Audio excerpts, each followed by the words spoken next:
Boa noite. É com alegria que começamos mais esta live da Escola Bíblica, da nossa igreja. Antes a gente chamava Escola Bíblica Dominical, mas como ela está sendo apresentada hoje e vamos ver ela sendo assistida e vocês estarão participando no decorrer de toda a semana, então eu quero dizer aos alunos uma boa noite, que Deus abençoe a todos vocês. Estava com saudade, estou voltando de férias, e aí me perguntaram, né, quantos dias de férias você tira?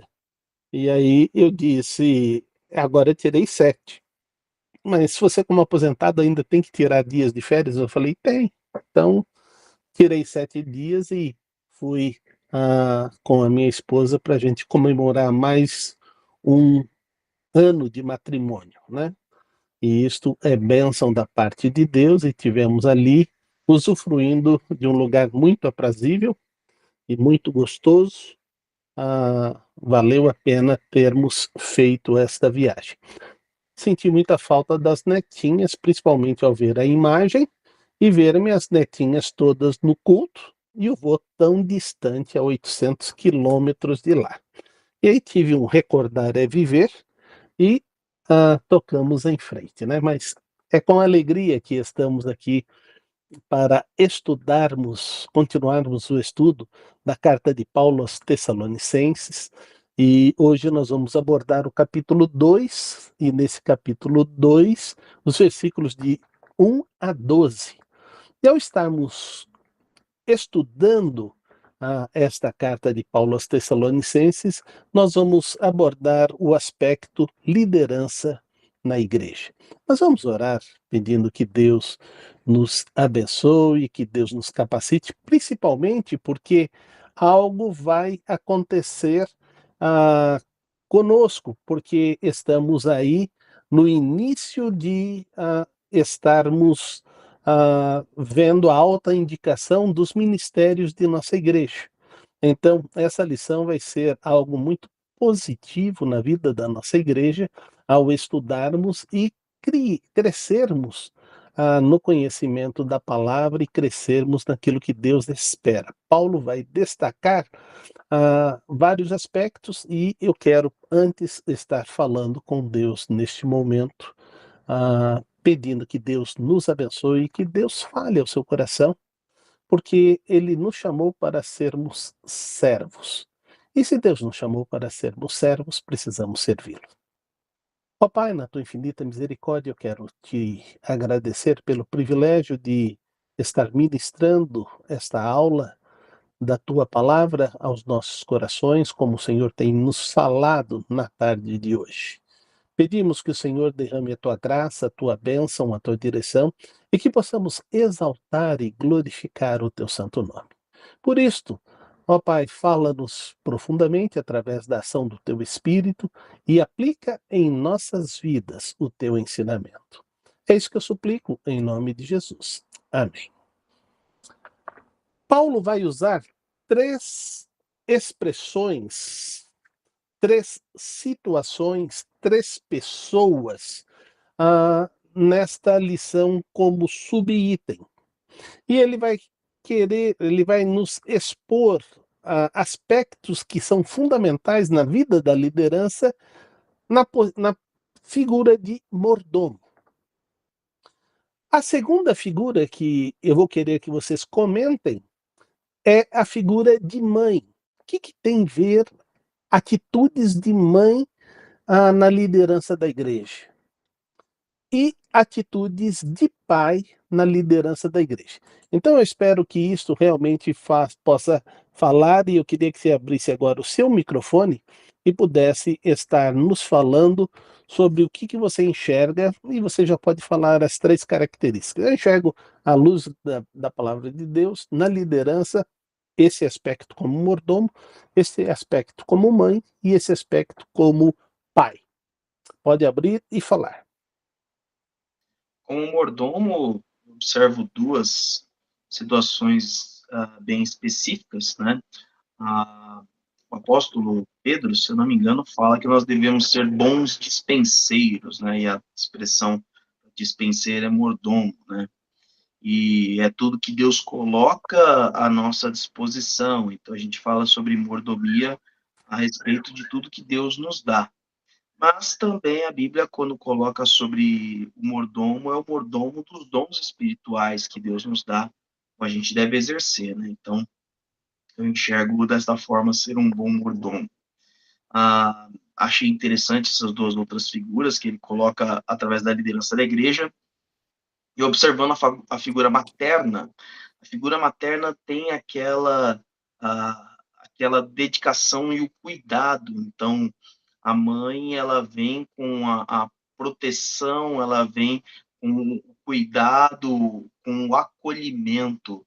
E um líder, ele tem que ter essa característica de acolher as pessoas a quem ele lidera, né? Quase uma figura pastoral aqui, observando a figura materna. E a figura paterna, eu observo como aquele que tem a autoridade, aquele que traz a provisão, aquilo que é necessário para suprir ali as necessidades daqueles que estão sendo liderados por eles, e sem falar da questão também da segurança, passa aquela imagem de segurança e de proteção, né? Então, eu enxergo essas três imagens dessa forma. Obrigado, pastor Cristiano.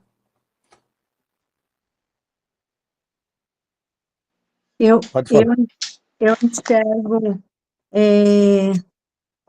uma mãe, como a gente tem que cuidar dos nossos irmãos com muito amor e com muito carinho e bondade, como uma mãe cuida dos seus filhos. E o pai também, ter esse amor, ser próximo,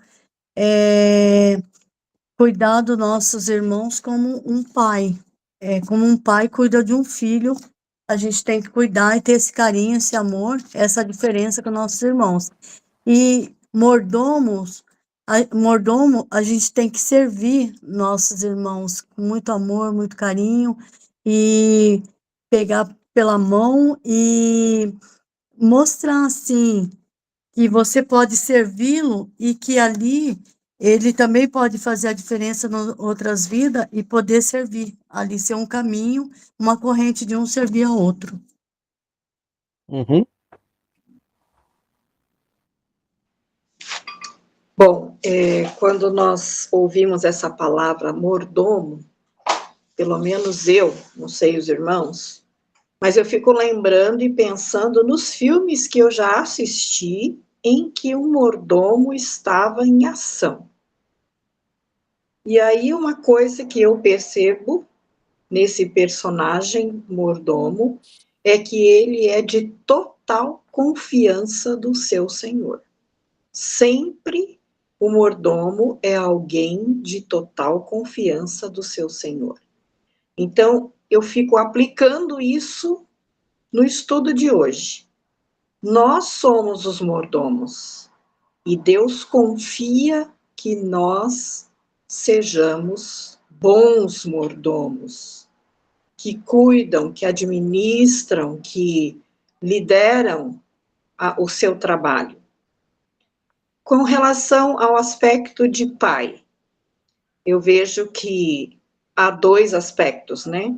Nós, os pais da igreja, estão ali na Bíblia, a gente vê os vários nomes que são mencionados e que foram líderes no ensinamento, foram autoridades entre as pessoas que estavam lá. E a mãe? A mãe é aquela pessoa amorosa, delicada, cuidadora, atenciosa. Então, fica assim, a gente pode aplicar, eu creio, essas qualidades e esses títulos todos na obra do Senhor. Isso. Obrigado. Mais alguém? Muito bem. Obrigado pela ajuda de vocês. Ao terminarmos esta lição, esperamos atingir algumas coisas. Primeiro, dar ciência, que você possa saber a, a importância de se dispor a ajudar os outros e servir ao Senhor com sinceridade. Ter um sentimento de altruísmo, mansidão, paciência, interesse, compaixão pelos irmãos em Cristo individualmente. E a sua maneira de agir, cultivar momentos de maior constância com os irmãos, a fim de promover uma edificação mútua. Então, estes aspectos esperamos completar, ao completar nossa lição, que todos eles possam estar sendo abordados na sua vida e assim você se disponha a servir ao Senhor com maior dedicação, com maior empenho, com maior desprendimento. E assim, verdadeiramente, a sua igreja terá grandemente será grandemente abençoada na participação sua nos ministérios de sua igreja. Nossa igreja está para executar a autoindicação dos membros da igreja nos ministérios para 2026. E o pastor tem pedido que nós oremos e nos coloquemos à disposição do Senhor para fazermos a obra dele. E se nós assim agirmos, vamos ter a bênção de Deus. O texto do versículo central, a chave deste versículo, dessa lição, está em 1 Timóteo, no capítulo 3, verso 1. Esta é a afirmação e é digna de confiança. Se alguém deseja ser bispo, deseja uma nobre função. É verdade que as pessoas não olham muito isto. Um jovem,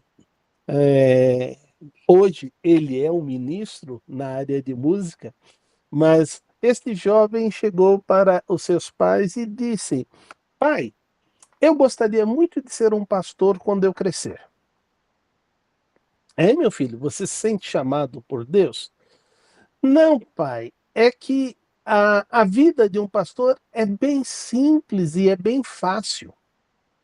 O senhor sai de segunda a sexta e algumas vezes é chamado pela empresa no sábado e fica o dia inteiro fora, todos esses dias, para trazer o seu salário.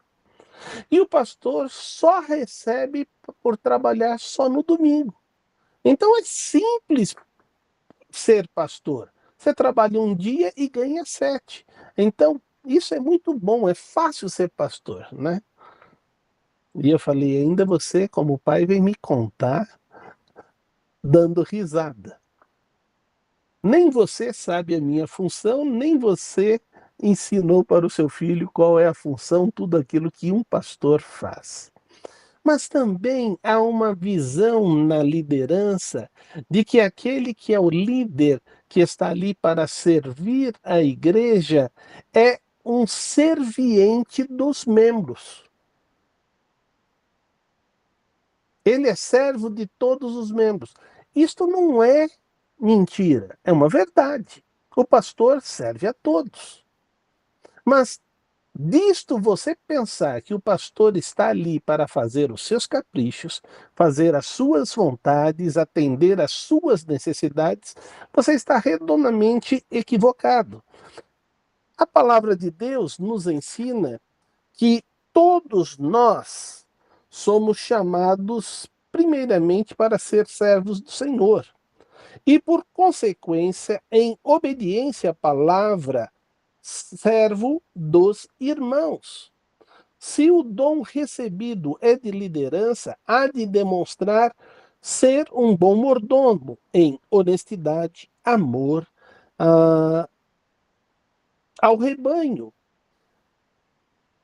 A ordem que o pastor precisa estar vivendo constantemente é que esse rebanho possa ter um bom planejamento, uma boa administração, que as tarefas que é passada para todos os seus líderes, ela precisa ser clara, E essa delegação e essa confiança precisa existir de uma tal maneira que o pastor, ao delegar, tenha uma equipe que leva esse ministério à frente. Mas todos nós precisamos saber que não só o pastor é mordomo, mas todos nós somos mordomos de Deus. Então vamos entrar agora nesse primeiro aspecto que ele está trabalhando conosco sobre ser mordomo. Vamos ver o texto de 1 Tessalonicenses, no capítulo 2, no versículo 3. Pode ler para mim.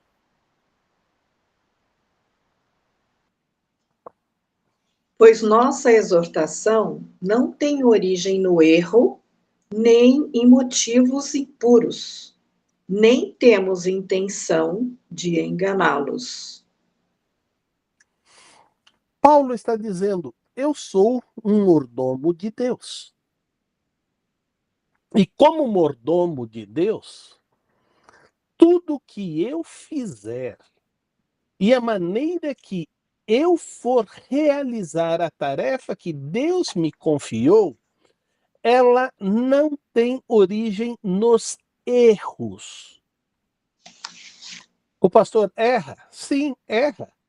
Mas ele não está buscando a direção, a exortação, a orientação que ele vai falar, ele não está buscando no seu achismo. Ele está buscando na palavra de Deus. E Paulo está dizendo: eu preciso ser honesto quando eu ministro a palavra de Deus.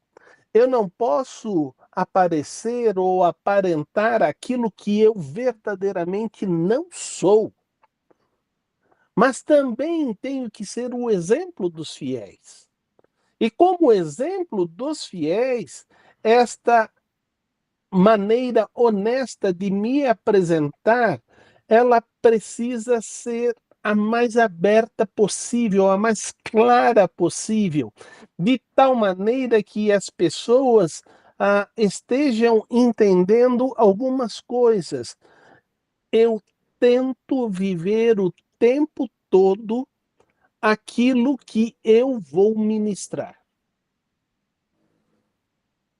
Porque, primeiramente, a exortação ao ser pregada, Deus falou primeiramente ao pastor.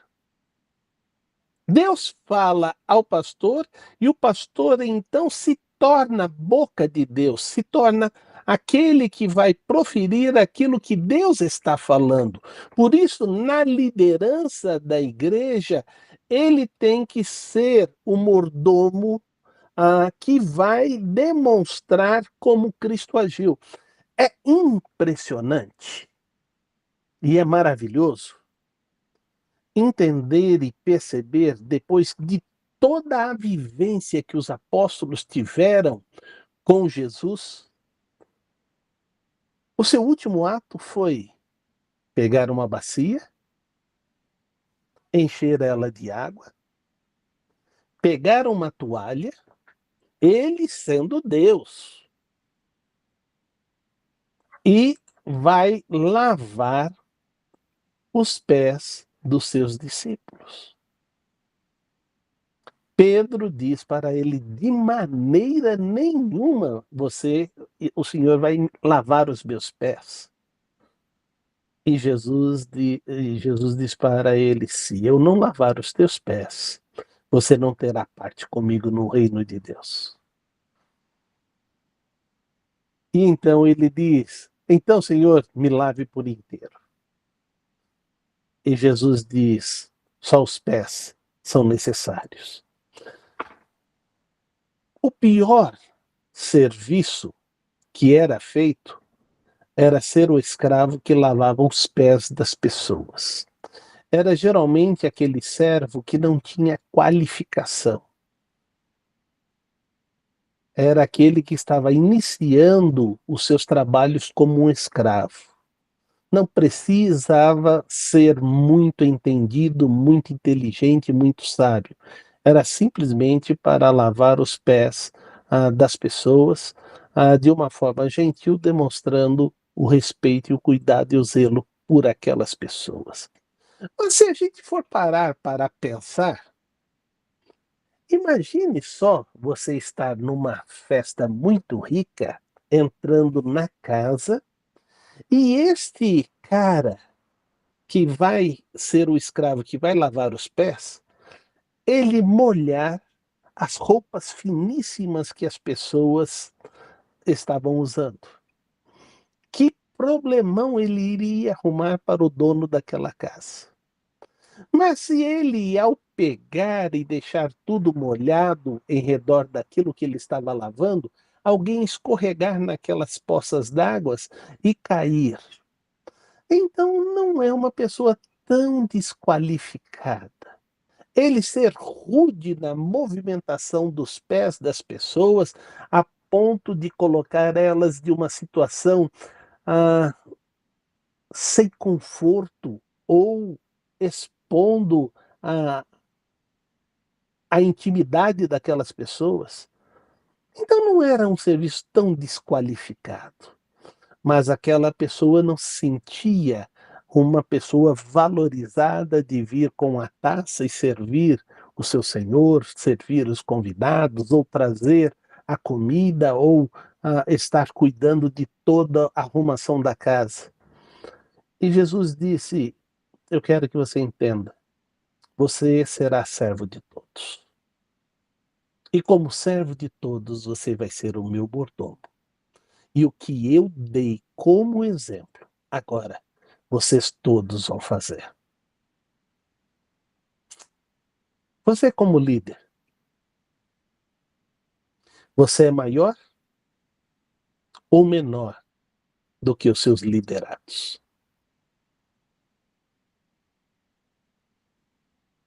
Eu não estou perguntando a sua capacidade, o seu intelecto, o seu estudo.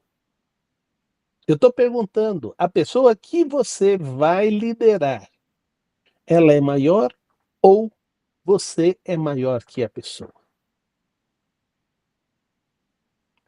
Quando a gente começa a pensar, a gente diz: não, eu sou maior. E se você é maior, você vai servir o seu irmão? Porque servir é um ato de amor. Servir é um ato de desprendimento. Servir é um ato de compaixão.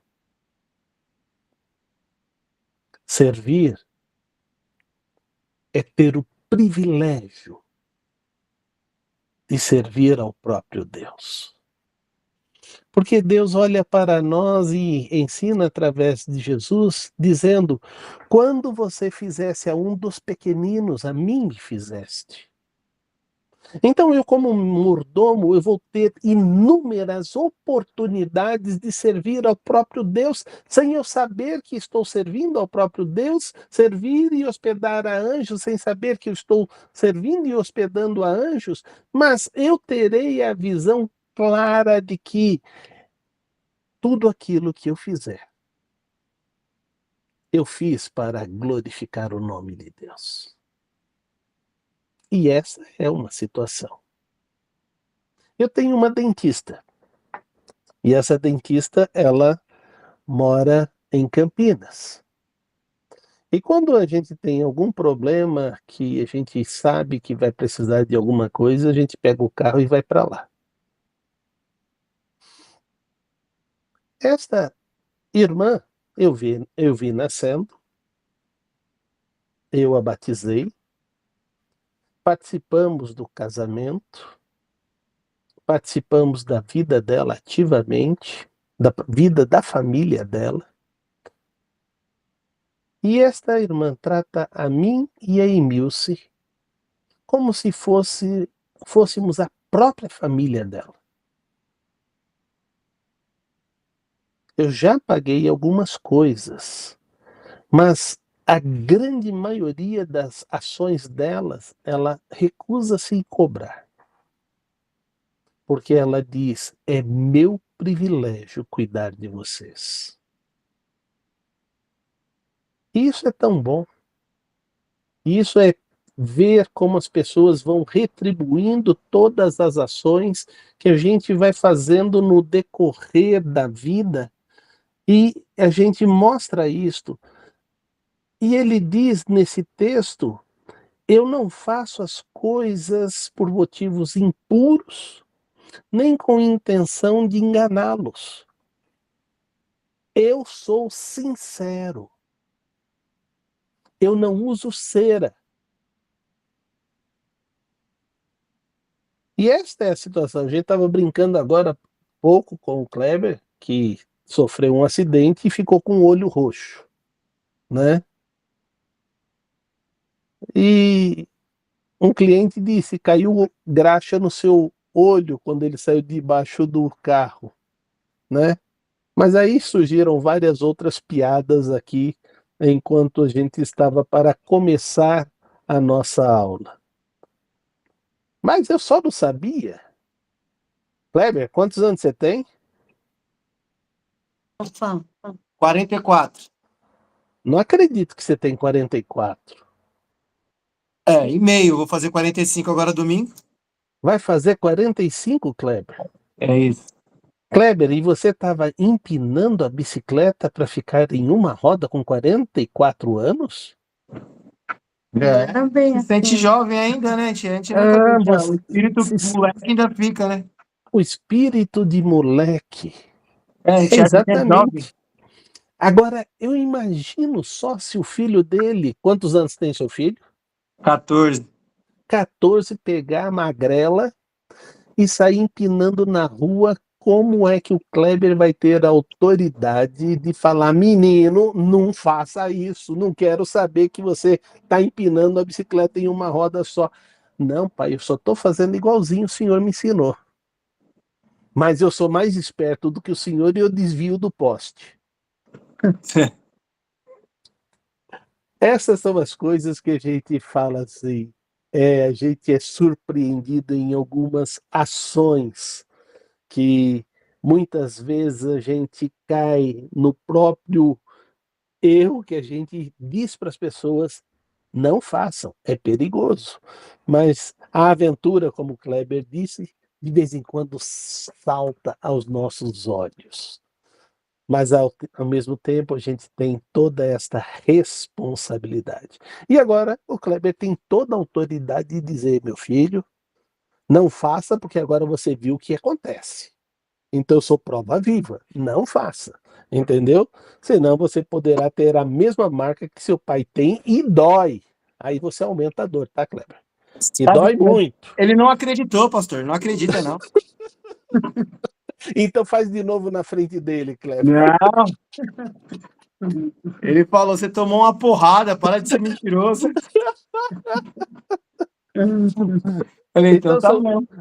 São coisas que a gente tem que estar pensando e estar olhando. Mas veja agora o versículo 4 do capítulo 2 de 1 Tessalonicenses.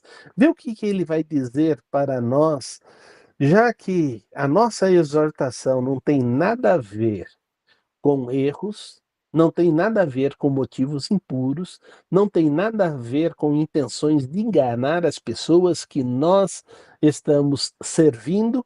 Então, como é que é esta exortação? Pode ler o capítulo 2, verso 4 de 1 Tessalonicenses. Ao contrário, como homens aprovados por Deus para nos confiar o Evangelho, não falamos para agradar pessoas, mas a Deus, que aprova o nosso coração. Que coisa maravilhosa que ele está dizendo. Eu não vou ser uma pessoa que vou me guiar pelos erros, nem pelos motivos impuros, nem com intenção de enganá-los. Pelo contrário, eu serei um homem aprovado por Deus. E não somente um homem aprovado por Deus, por isto eu não pretendo ter ações. E estas ações que eu vou ter é para agradar a vocês. Pelo contrário, Eu não tenho interesse em estar agradando vocês. Eu tenho interesse em agradar a Deus, que prova os nossos corações. Como isso é maravilhoso! Nós sabemos que Deus vê o nosso pensamento, nós sabemos que Deus vê antes de falarmos, e Deus está trabalhando conosco, dizendo o seguinte: eu conheço o seu coração. E eu sei que a sua intenção é de verdadeiramente trabalhar de tal forma que o nome de Deus possa ser engrandecido. Paulo ainda vai completar esta ideia, e agora, lá em 1 Coríntios, no capítulo 4, verso 2, ele vai dizer: o que é que se requer destes encarregados, destes mordomos, que sejam fiéis? E a pergunta é essa: eu estou sendo fiel a quem? Eu posso responder: estou sendo fiel a Deus. Mas como é que tipo de atitude eu vou ter para demonstrar que eu sou fiel a Deus? Eu sou fiel aos meus irmãos. Eu sou fiel ao meu ministério. Eu sou fiel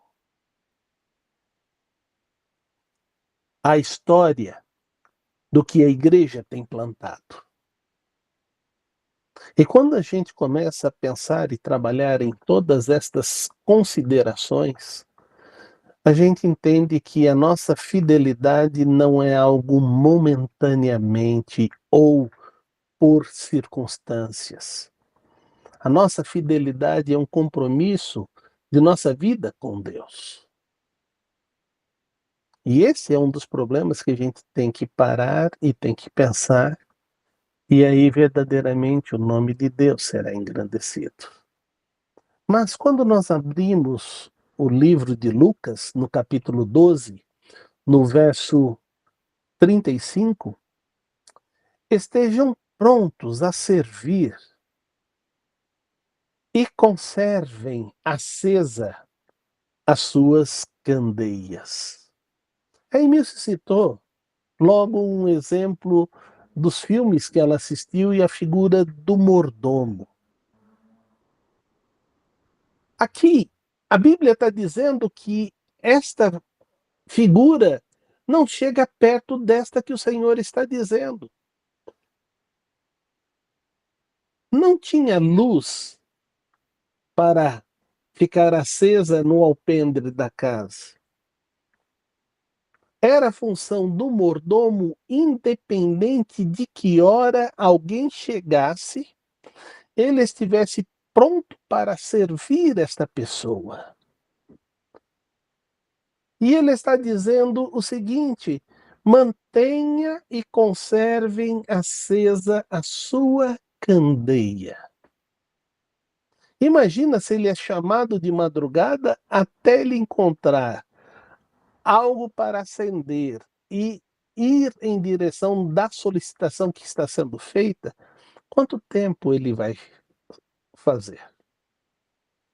Eu lembro de que um soldado disse para todos nós que estávamos de serviço: eu não consigo dormir aparelhado. Mas ele não está preocupado com você dormir em serviço. Você está 2 horas aqui de folga para voltar no seu posto, e é para você estar tão alerta quanto aquele que está tirando o serviço também tem que estar alerta. E ele simplesmente tirou o coturno dele, tirou os cintos que ajustavam toda a sua arma, colocou a arma de lado, e o tenente chegou lá e viu essa cena e ele roncando. Ele tirou todas as coisas e deixou ele apenas com o que ele estava vestido. E ele disparou o alarme. Nós saímos correndo em direção a atender a solicitação do alarme. Daqui a pouco chega o soldado só de cueca e camisa. E ele disse: "Você está de serviço hoje?" "Estou, mas alguém pegou minha farda, alguém pegou meu coturno, alguém pegou minha arma e eu estou sem nada." "Ok. Você sabe onde fica a cadeia?" "Sei sim, senhor." "Então pode ir para lá que você está preso por 30 dias." Simples assim. Ele nem terminou o serviço e ficou preso durante 30 dias lá. E ele se tornou motivo de chacota em todo o quartel. Você tem que parar e pensar: eu estou em serviço como mordomo e eu estou para atender às necessidades. Certa vez uma pessoa me ligou e eu dou graças a Deus que de vez em quando Deus apaga a nossa memória. E ela me ligou dizendo o seguinte: "Pastor, boa noite." E eu disse: "Boa noite." "Pastor, eu perdi o sono e porque eu perdi o sono, eu sabia que eu podia ligar para o senhor." "E qual é o problema?" "Não, não tem problema. Eu só queria bater papo com o senhor agora." Eu disse: "Meu irmão, eu estou dormindo e eu atendo o telefone porque minhas ovelhas precisam de mim na madrugada. O irmão não precisa de mim, então boa noite, vou dormir." E desliguei o telefone. Eu não sei se era irmão ou se era irmã, eu não me lembro dessa situação. A Emilce viu que eu acordei à noite e simplesmente desliguei o telefone, mas são coisas abençoadas que Deus fala. Mas isso aproveitou para eu dar um alerta geral à igreja. O pastor está de serviço de madrugada, mas, por favor, acione se for extremamente necessário. E aí, então, as coisas devem ser trabalhadas dessa forma. Se for necessário, a gente deve atender e deve agir desta forma de uma maneira totalmente clara, né? E é isso que Deus está pedindo você como mordomo. Esteja sempre pronto a servir ao Senhor, servindo seus irmãos. Agora ele vai usar uma outra expressão, mãe. E foi falado aqui sobre esta situação de que a mãe precisa ter esta visão, essas características da mãe na liderança. A primeira coisa que ele diz no capítulo 2, no verso 5, vocês bem sabem que a nossa linguagem nunca foi de bajulação. Quando a gente olha isto, a gente vê muitas vezes a mãe com esta ação de estar cuidando dos seus filhos como se eles ainda continuassem naquela situação de infantilidade. Vou citar mãe e filha. A minha sogra chegou em casa com 3 bexigas. E o que mais, Emilce?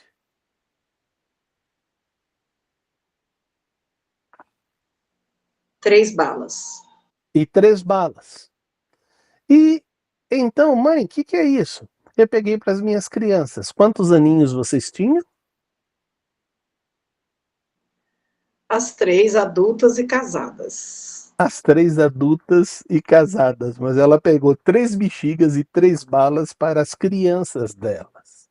O palhaço perguntou quantas crianças ela tinha. Ela falou: eu tenho 3. E aí ele Isso, deu 3 balas e 3 bexigas. exatamente.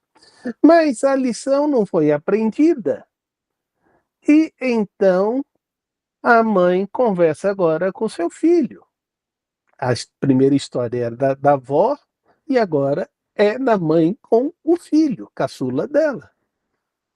E diz: meu bebê, E aí, o que o bebê diz para a mãe? Ela já tinha neta, a primeira neta. Então eu disse, mãe, bebê que faz bebê não é mais bebê.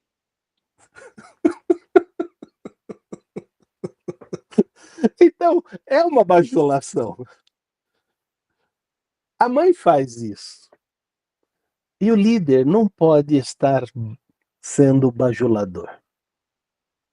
Essa é a primeira lição que a gente tem que entender. O líder, ele precisa ter um amor que muitas vezes ultrapassa até o amor que ele recebe, e na grande maioria das vezes ultrapassa. Ele ama muito e ama em todo o tempo. Esta é a função dele. Este é o ministério que ele recebeu do Senhor para poder fazer isto. Mas este pastor, este mordomo, ele nunca vai trabalhar por ganância. E as pessoas têm normalmente esta visão de que ele precisa ser remunerado por tarefas. Eu recebi um convite de uma igreja e eles disseram, pastor, nós queremos dar este salário fixo e este outro, a outra parte que vai completar o seu salário será da receita dos dízimos, à medida que eles forem aumentando. Então o senhor ganhará porcentagem. E aí eu disse, meu irmão, me desculpe, eu não vou aceitar esse convite da igreja. Por que não, pastor? O senhor terá condição de ganhar até o dobro do que está colocando no fixo. Eu não iria querer receber nenhum centavo de comissão. Uma coisa que o irmão tem que ter em mente, que o dia que eu for lhe ensinar a Bíblia que o irmão precisa ser dizimista, o irmão vai virar para mim com todo o repúdio e vai dizer assim, pastor, o senhor não está interessado em me ensinar sobre o dízimo. O senhor está interessado em aumentar o seu salário. E ele não estará errado se eu aceitar ser o pastor desta igreja. E então eu disse para essa igreja, espero que vocês mudem esta maneira de ser, ofereçam um salário digno para o próximo candidato e parem com essa besteira de estar falando que o pastor vai ganhar por comissão dos dízimos. E Paulo está dizendo, vocês sabem que Deus é minha testemunha que eu nunca trabalhei bajulando a ninguém e nunca trabalhei por ganância. Muito pelo contrário, eu sou aquele que realmente estou me colocando diante do Senhor para fazer a sua obra. No versículo 6 ele vai dizer, e nem buscando reconhecimento humano. Mas é triste quando você trabalha nesta situação de que a sua fama lhe precede. E isso é uma verdade. Se você executa bom ministério, as pessoas vão falar sobre o que você fez e o que você faz. Só que você tem que entender que você que está fazendo, você está atribuindo toda a honra e toda a glória a Deus. Então, por favor, você como um líder da igreja, ao ser elogiado, tribute toda a honra e toda a glória ao Senhor. Não se envaideça por estar recebendo elogios, porque é natural você ser elogiado e receber o reconhecimento das pessoas quando você serve bem. Mas você nunca pode dizer, puxa, eu arrasei, eu fui bem pra caramba, ninguém faz igual a mim. A palavra de Deus diz que você já recebeu o seu galardão. Se você quer ajuntar tesouros no céu, glorifique a Deus. No versículo 7, ele vai trabalhar conosco. Pode ler, por favor.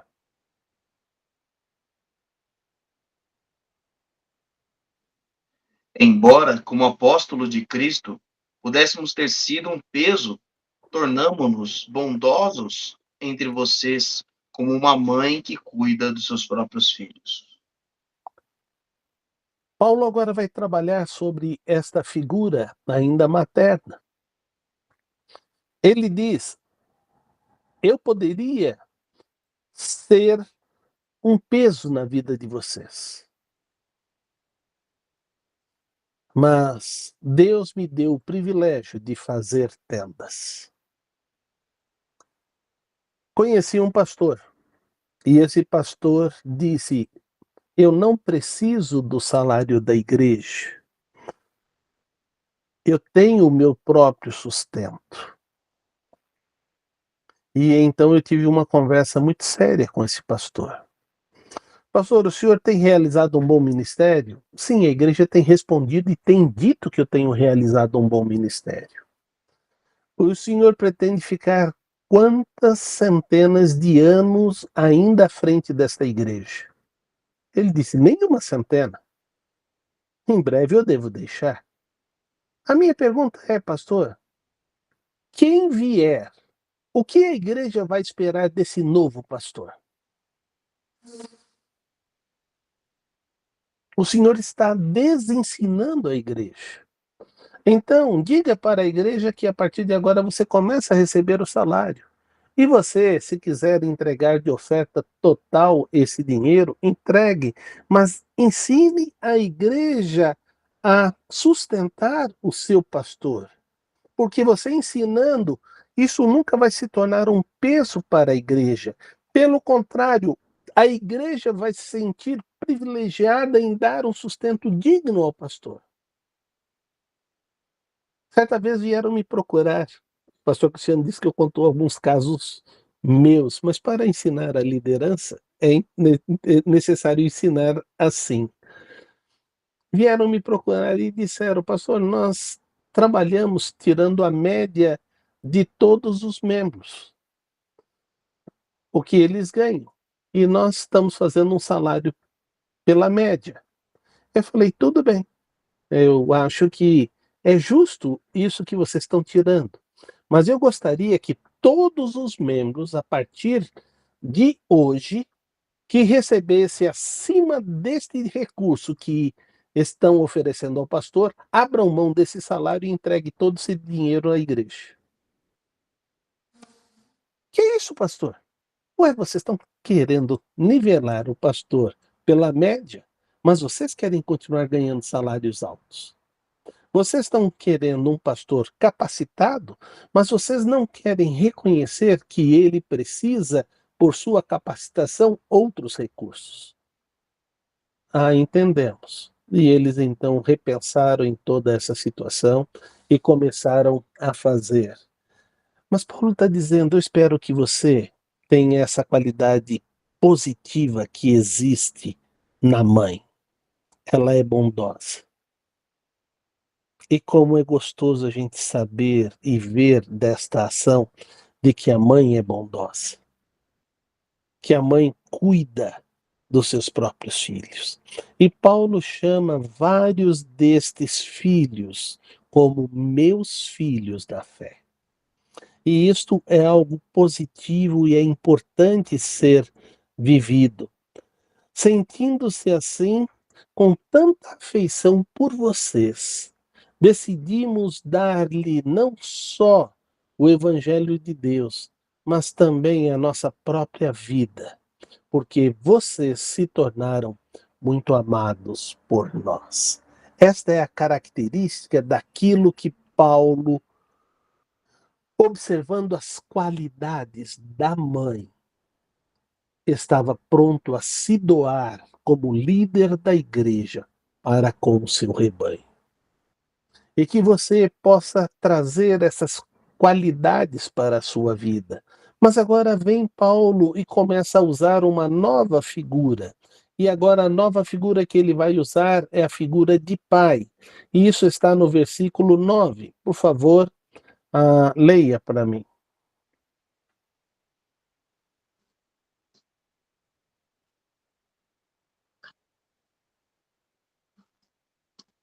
Irmãos, certamente vocês se lembram do nosso trabalho esgotante e da nossa fadiga. Trabalhamos noite e dia para não sermos pesados a ninguém, enquanto lhes pregávamos o Evangelho de Deus. O Evangelho de Deus. Obrigado, minha irmã.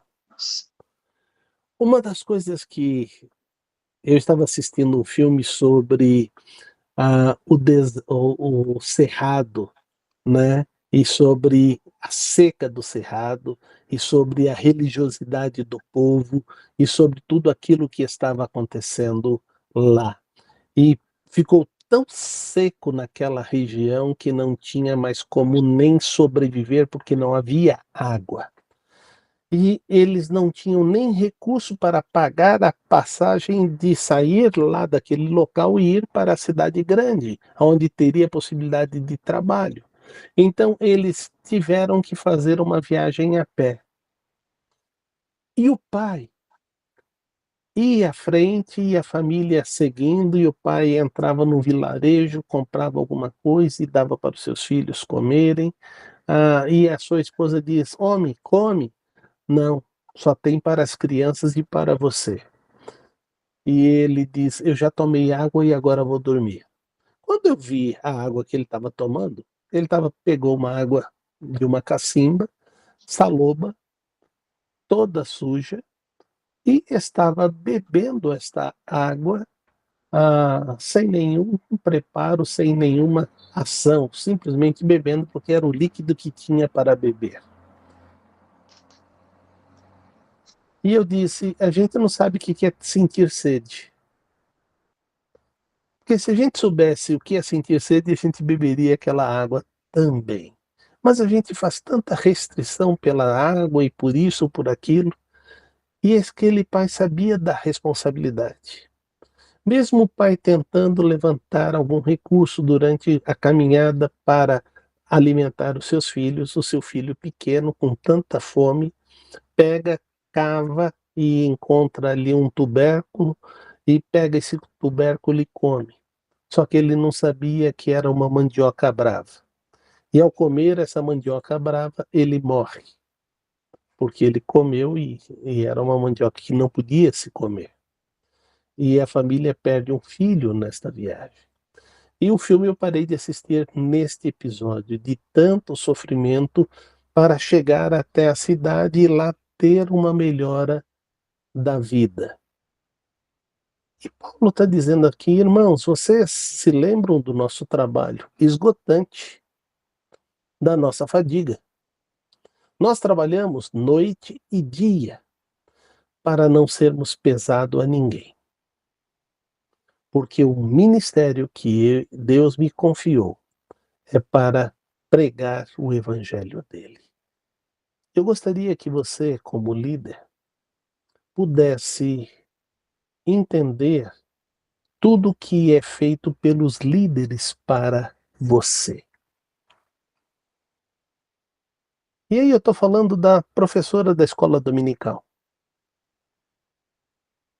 Você recebe a lição preparada, mas ela durante a semana toda se esmerou para poder ministrar essa lição. Você vê lá o coro cantando e diz: por que esse coro canta só uma vez a cada 3 meses? É porque ensaiar cada música de tal maneira que todo mundo saiba como cantar, de que maneira cantar, cantar afinado, cantar de uma forma entrosada, isto leva tempo. E estes ensaios vão sendo requeridos que eles possam estar aumentando e sendo intensificados para que eles façam nas suas próprias casas durante a semana. Então, fitas e kits é mandado para eles e eles estão ali se esmerando em aprender a música, como cantar e tudo mais, e quando juntam tem que aprender a cantar com a sua voz. A Joyce me convidou para fazer parte do coro. Eu falei assim: Joyce, eu não quero que você deixe de me amar como irmão e como sogro. porque eu sou aquele que a voz mais próxima de mim, eu sou capaz de cantar esta voz. Então, se eu estou perto do soprano, eu canto soprano. Se eu estou perto do tenor, eu canto tenor. Mas se eu estiver entre o soprano e o tenor, eu vou cantar uma voz completamente esquisita. E a Joyce vai dizer: que raio de som é esse que está saindo no coro? E eu vou dizer: sou eu. Eu estou no meio de duas vozes, estou tentando cantar a voz do meio. E isso é algo terrível. Então, não serve, não é meu ministério, não é meu dom. E a gente tem que saber que, se não é esse, vamos trabalhar naquilo que a gente pode fazer. E esta é a grande bênção que Deus está trabalhando conosco, dizendo o seguinte: saiba que esse ministério custa para as pessoas que estão fazendo. E custa muito. Horas e horas de preparo, horas e horas de ensaio, para que isso possa ser feito. Eu queria brilhar lá como um cantor no microfone, conduzindo a igreja na adoração. E de preferência que eu faça solo todo domingo. O problema não é esse. O problema é que, para você ser uma pessoa que ministra, você tem que também estar no coro. É? É. Essa é a regra. Mas você também tem que estar na escola bíblica dominical. É? É. Você tem que ser um membro participante ativo da igreja. É? É. Mas tem que fazer tudo isso só para cantar no microfone? Tem. E aí, por isso, você está desqualificado, porque você não está a fim de ser uma pessoa que inspira a vida das outras a servir a Deus com alegria. E isso precisa estar na nossa mente quando a gente está fazendo qualquer coisa. Mas aí no versículo 10, ele diz: tanto vocês como Deus são testemunhas de como nós nos portamos de maneira santa, justa e irrepreensível entre vocês, os que creem. Você, como líder da igreja, tem que ser testemunha para que, ao ensinar a ministração, precisa ser vivenciado através do seu exemplo.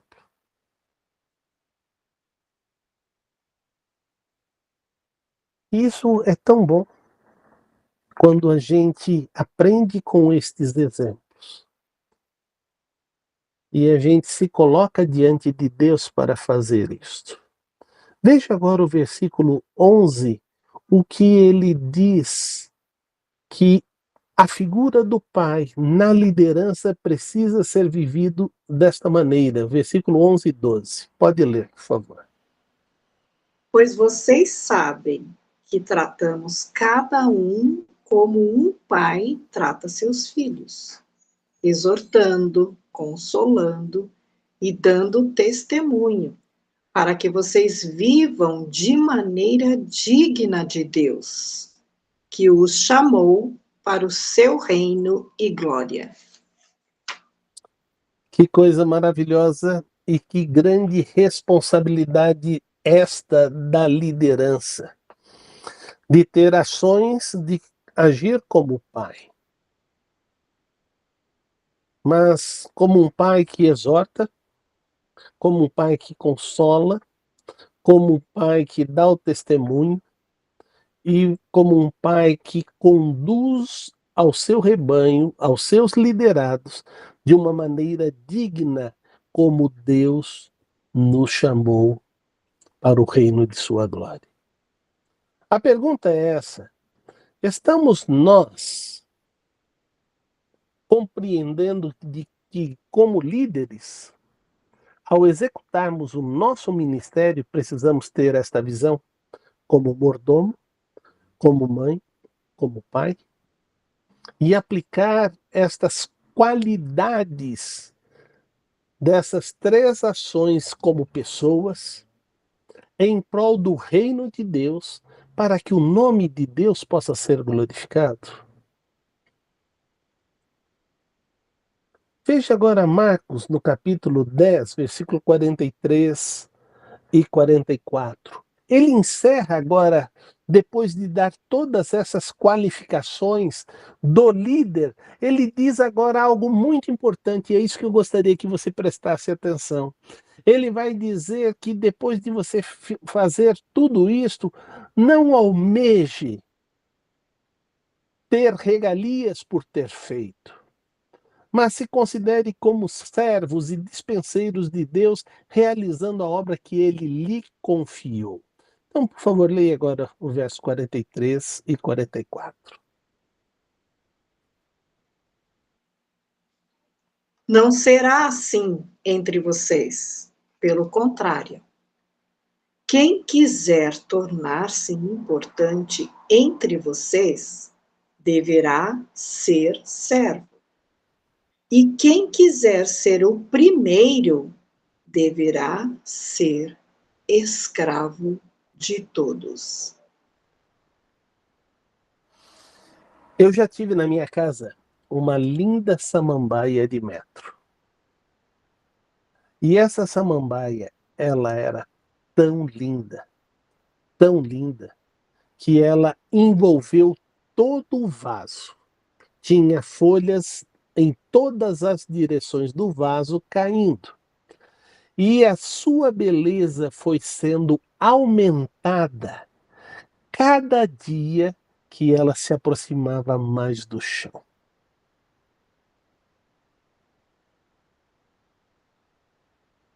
Captou?